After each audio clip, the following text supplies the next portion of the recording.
What's up, everybody? Welcome back to the channel and some more Dead Man's Hand here as we start our series on reviewing the factions for the game as far as the current rule set goes with Dead Man's Hand Redux.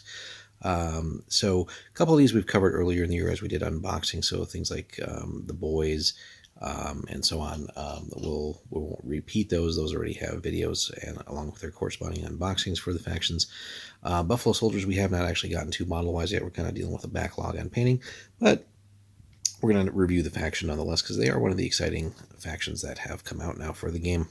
So this is another one. At least half the gang here has to be armed with carbine as their sole ranged weapon, whereas most of the factions of the game have to be armed with pistols. So this is already something drastically different, and carbine's given us that intermediate range between everything. So best of both worlds with still being able to go fairly close, but also being able to reach out at range. Let's see here. If mounted characters are permitted in the scene, then one mounted character may be equipped with a lasso as well, so that's pretty cool. Now that we have the new plastic gunfighters, check out our unboxing there, shameless plug. We have access to a model that has that gear. Buffalo Soldiers special rules are also detailed below. Blazing a right of way can only be used by one character per turn. An eye on the road is once per game, so which it already kind of describes.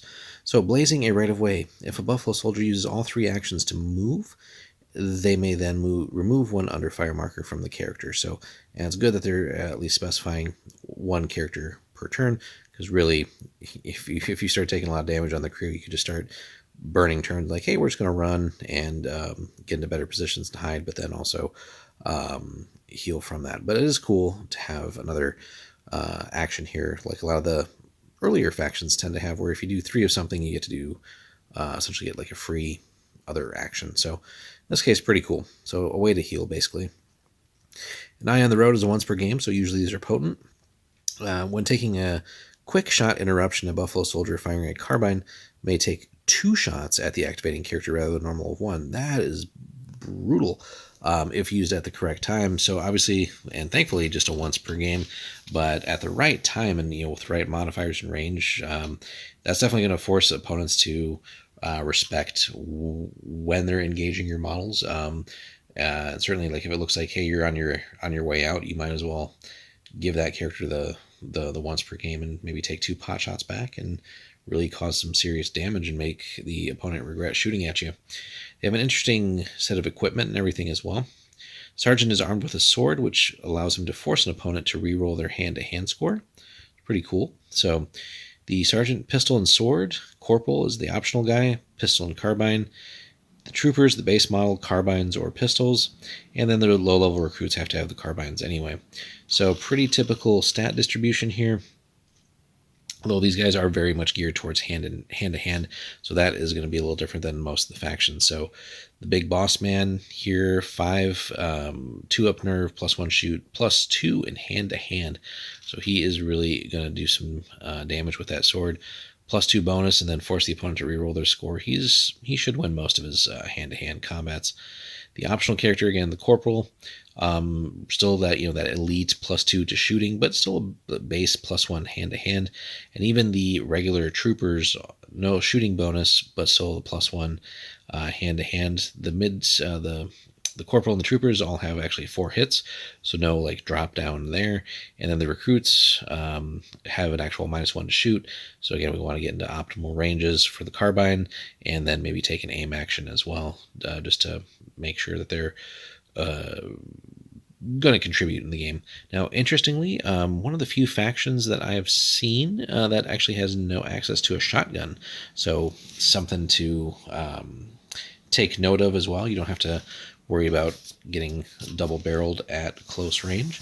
All right, guys, and then let's take a look at their cards. So some really cool abilities here. At the Jack, first to come, last to leave.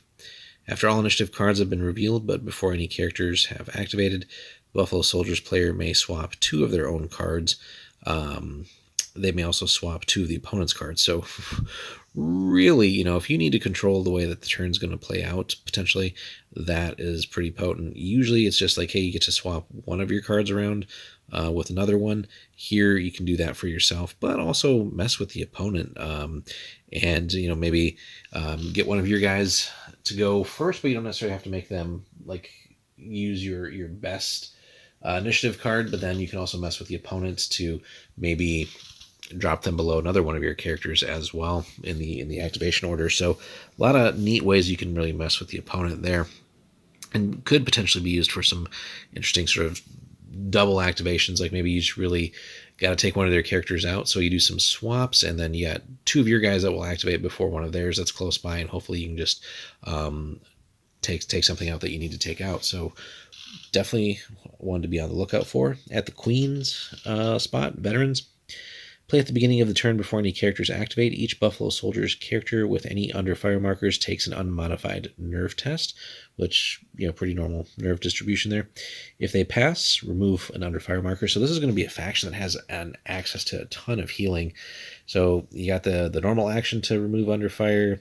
You can just move with your characters and get one of those for free a turn. And then if you can play this at the right times, you can hopefully pass most of your rolls, use the buddy system too for some of these nerve tests, and then I guess it does say unmodified, and then but still remove mass tokens here, which is again plenty of healing. So, and not having to necessarily waste actions on that by just playing this card potentially multiple times a game, can keep these guys in the fight for a long time. So these guys have some very good offensive firepower and shooting and hand-to-hand, and plenty of healing. Let's move on, though.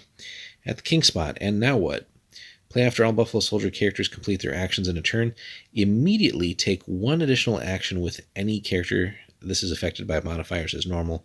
So really, at the right time, you can get a 4th action out of somebody, whether that is, just a low-level character getting out of harm's way, maybe taking another pot shot, all the way up to some of your more elite guys, like, getting the sergeant to maybe fighting hand-to-hand again with somebody and start carving people up with that sword. Or it's the corporal maybe just blazing away with his pistol. You still got that +2 shoot modifier base, but even the hand-to-hand for most of your characters here, just getting that 4th action, and yeah, you might get some bad modifiers, but if it's like a 4th pistol shot or something in a row, who knows what, but you can just do all kinds of cool stuff there. Really, just knowing that you're going to have that card to be able to play and hopefully not get countered, that can let you do some things in the normal set of 3 actions that you might not otherwise do. You could certainly like shoot with a pistol, or aim, shoot, and then know that you've got your 3rd shot lined up with the 4th action. I think the pistols are actually still capped at 3 shots, so I don't know if you'd necessarily get a 4th, but it could be possible. We'll have to double check that. But anyway, very, very good card for many situations. And then finally, the immunes. Play at the beginning of the turn. Buffalo Soldiers automatically pass all nerve tests for the remainder of the turn. So another potent one too. So regardless of what's going on in the force, so a great one to play if maybe the sergeant does go down, and you don't have as good of nerve tests available anymore. Also, just it completely negates the intermediate shooting result where you take damage and a nerve test from opposing fire. So just being able to ignore that really for a turn, or just all nerve tests in general for whatever reason, even like played by opposing card effects. There's plenty of those out there that do that.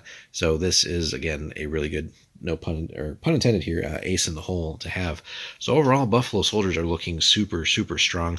Let us know if you guys have played some games with them so far. We're still running behind on getting these guys unboxed even and then painted, much less on the tabletop yet for you guys, but it's definitely in progress, and a goal to get this faction up and running too. Let us know in the comments, guys, how you've run the Buffalo Soldiers so far.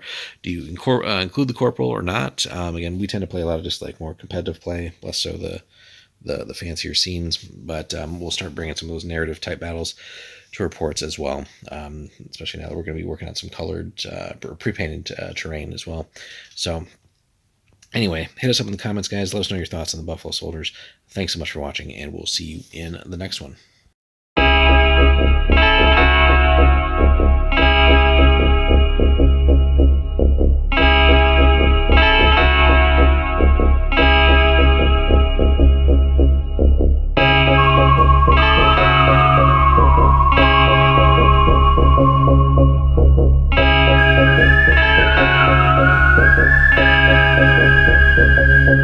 Thank you.